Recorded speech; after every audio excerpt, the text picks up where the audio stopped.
नमस्कार दोस्तों आज हम आपके साथ श्रीमद् भगवत गीता के छठे अध्याय के श्लोक नंबर 10, श्लोक नंबर 11, श्लोक नंबर 12, श्लोक नंबर 13 और श्लोक नंबर 14 पर ज्ञान की आध्यात्मिकता चर्चा करते हुए इन श्लोकों के वास्तविक अर्थ को भी जानेंगे कि परमात्मा ने अर्जुन के माध्यम से हम सभी आत्माओं के कल्याण के लिए इस 5 श्लोकों के द्वारा क्या ज्ञान का संदेश दिया है, उसको हम समझने की कोशिश करेंगे।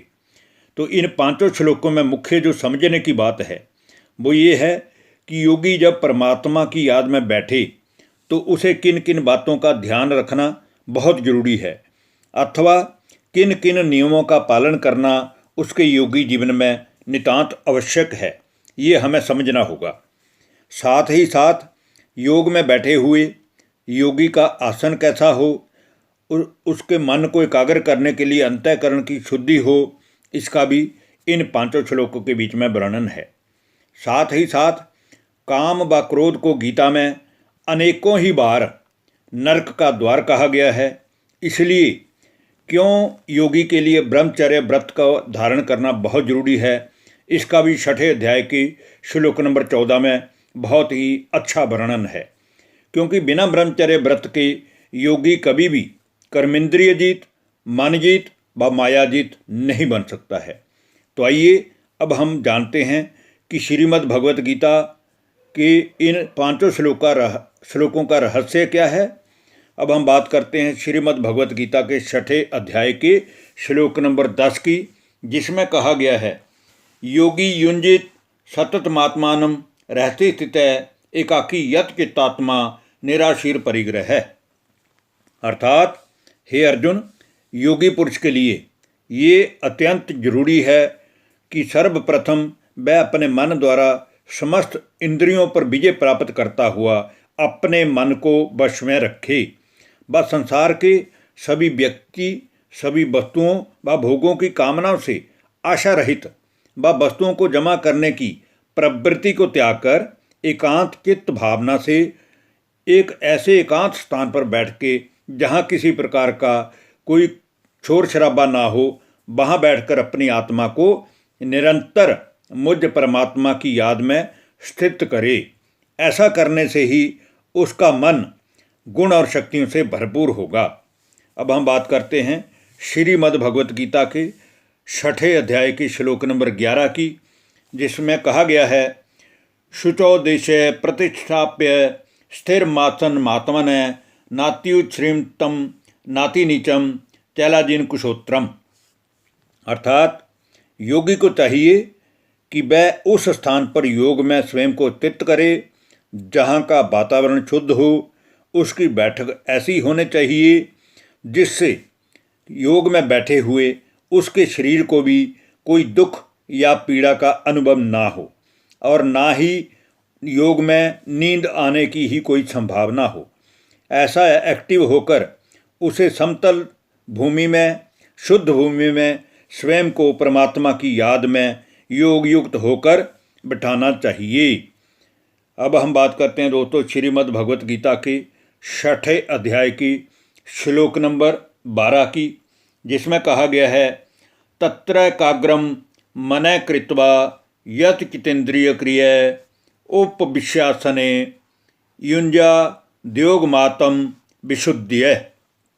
अर्थात हे अर्जुन, शुद्ध स्थान में अपने आसन पर बैठकर अपने चित्त की सभी वृत्तियों से उपराम होकर अपनी इंद्रियों को संपूर्ण वश में रखते हुए अपने मन को एक ईश्वर में एकाग्र करके अपने अंतःकरण की अर्थात अपने मन के भीतर की शुद्धि के लिए योगी को हर समय योग का अभ्यास करना नितांत आवश्यक है।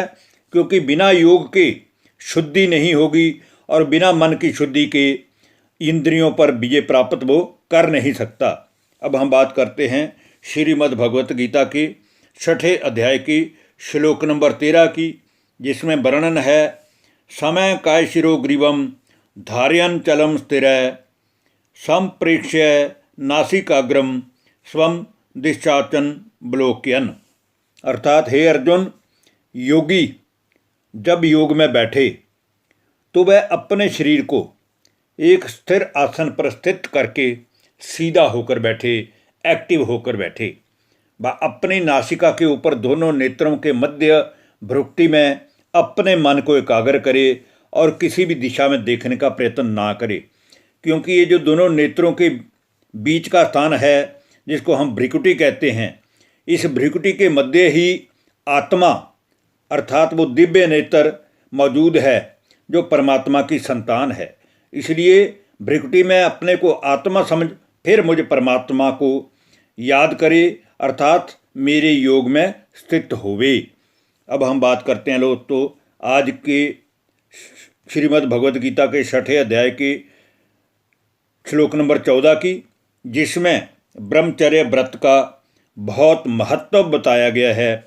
ये अगर ब्रह्मचर्य व्रत का महत्व हमारी समझ में आ गया तो ये संपूर्ण गीता का जो सार है, गीता का जो ज्ञान है, उसमें हमने जीवन में जो कुछ गुण शक्तियाँ धारण करने हैं वो हमारी सभी चीज़ें समझ में आ जाएंगी।